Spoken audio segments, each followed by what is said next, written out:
Hey guys, welcome back to today's video. Today we're going to be looking at the 2020 electoral map if a recession happens in the future, of course in between now, 2018, and the 2020 election. So when this recession occurred back in the 2000s, one of the worst stock market crashes that we've seen in U.S. history, it was not good for the Republican Party, the party in power, and the Democrats swept the 2008 election. Yes, you could combine Obama's charismatic skills and speaking skills and everything, but also that was a number one factor that was against the Republicans when it came down to the 2008 election, and it was a Democratic year regardless of who the nominee was. But Obama definitely did capitalize on that, and that's something the Democrats would do again. If a recession does occur, which is, to be honest with you, very likely to occur just based off our time period, based off recent current events that are happening right now. I'm not saying it could happen under Trump. I'm not saying Trump would cause it. Sorry about that. All I'm saying is that it is possible for it to happen, and probably leaning into the more likely scale of under possibility. So when we look at this 2020 electoral map, after 2004 occurred, the electoral map seemed anything but set for the Democrats. The Republicans won the past two elections, and they were able to make states closer than they should have been. States like Oregon or Wisconsin in the Rust Belt, states that are closer than they should have been for a Democratic nominee. And then 2008 rolled around after the whole recession occurred. Not just occurred, but a number of other factors weighed in. And Obama swept the electoral map, almost reaching the numbers that Bill Clinton got in 1992 and 1996 by flipping back some states like Indiana, Ohio, Iowa, a number of these states, North Carolina, Virginia, Florida. Okay, these states were Republican states, Colorado, New Mexico, Nevada, the list goes on. And he made a number of states competitive, Missouri, okay, Georgia, Montana, even Arizona, where John McCain was from. So a number of these states got a lot closer than they should have been. And that's something that we will see if a recession does occur, and it won't be in the favor of the Republican Party. There will always be those Democratic states on the West Coast, the Democratic states up in the Northeast that aren't changing. They're not going to change their ways, especially if a recession occurs that harms the incumbent Republican president, Donald Trump. So everything would not be beneficial to him. When we look at this map, 182 electoral votes for the Democrats, 0 for the Republicans. So we're going to use this by a shaded margin, essentially leaning, likely, and safe, and of course toss-up. But the 2020 election would definitely have a much more positive impact for the Democrats if a recession does occur. So we go over Wyoming, Idaho. These states are going to stay solid Republican. Tennessee, Alabama, Mississippi. Actually, we'll not go to Mississippi just yet. But Louisiana and Arkansas probably would get safer for the Republican Party. Kentucky and West Virginia, we could see Donald Trump still winning there by considerable margins. West Virginia, I'm not going to say would get close, just based off the 2016 margin, but the people there could possibly say it would get close. South Dakota, I do see still going to Donald Trump. Nebraska, pretty much all of Nebraska would go safe to the president. And Oklahoma probably would be safe. Utah, I mean, there definitely would be an independent candidate if there was a recession because they would see a possibility at winning. But since we're just doing Trump and the recession that affects him, I'm actually going to put this one probably in the likely column when we get down to it for a couple of reasons. Alaska, that one would still go to the president. So actually, if Alaska goes, Utah goes.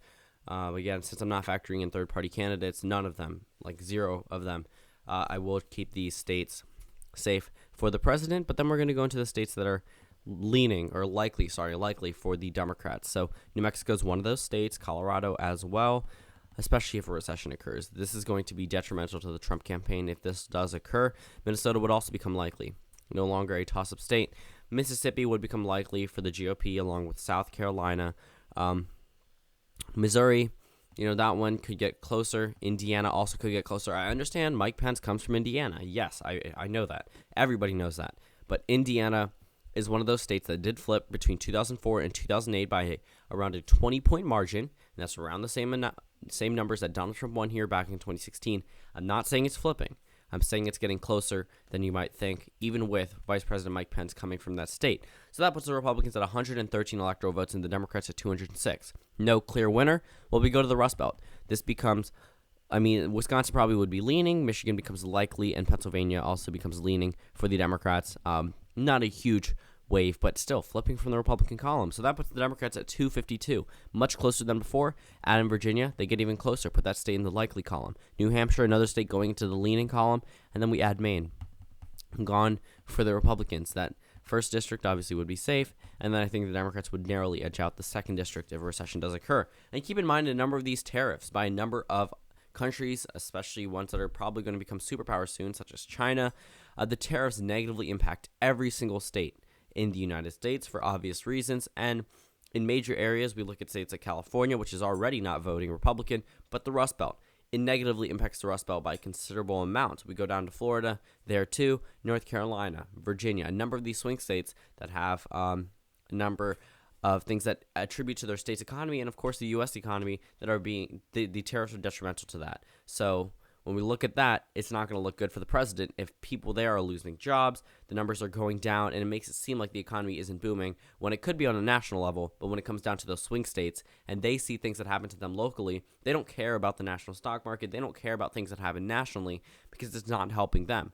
What directly helps them is things that happen to their state, and these tariffs aren't affecting any state in a positive way. So again, that's something that's not going to be beneficial to the president at all. And it also adds to the possibility of a recession in the United States. So we have the Democrats already winning, but Kansas would probably still be likely, North Dakota likely, Montana would still be likely because, again, these states have become extremely partisan, but they could get a bit closer. Nebraska second could go but over 5% to the Democrats, which is why I'm putting it in the likely column. Texas could get closer and go leading into the Democratic column. Nevada would still be a likely state. Iowa would be directly affected by the recession. Ohio would be directly affected by the recession more than some other states. So these states narrowly land in the Democratic column. I'm not going to say Georgia would flip if a recession occurred. Yes, it makes it seem like the Democrats would win by a landslide, but this state's probably still going to narrowly stay in the Republican column. Yes, Arizona shows a little bit more Democratic tendencies, but when it comes to the presidential level, it's still reliably Republican. So that leaves us down to the state of Florida. The state of Florida, I see narrowly going to the Democrats if a recession occurs.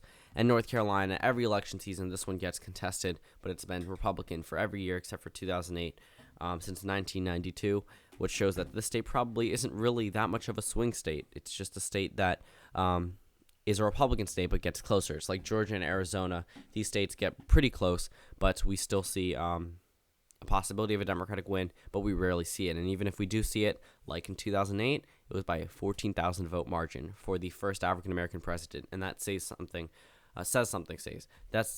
about the state of North Carolina being classified as the swing state. So 333 electoral votes for the Democrats, 205 for the Republicans, 101 leaning electoral votes for the Republicans, meaning this map could be a lot more lopsided for the Democrats. And if Republicans do their numbers right, 88 electoral votes leaning into the Democratic column, meaning they could also have a possibility at winning this election. But if a recession occurs, this would definitely be the best thing for the Democrats since the whole Hollywood, Access Hollywood tape. So thank you guys for watching this video. Comment down suggestions below, and I will see you all tomorrow.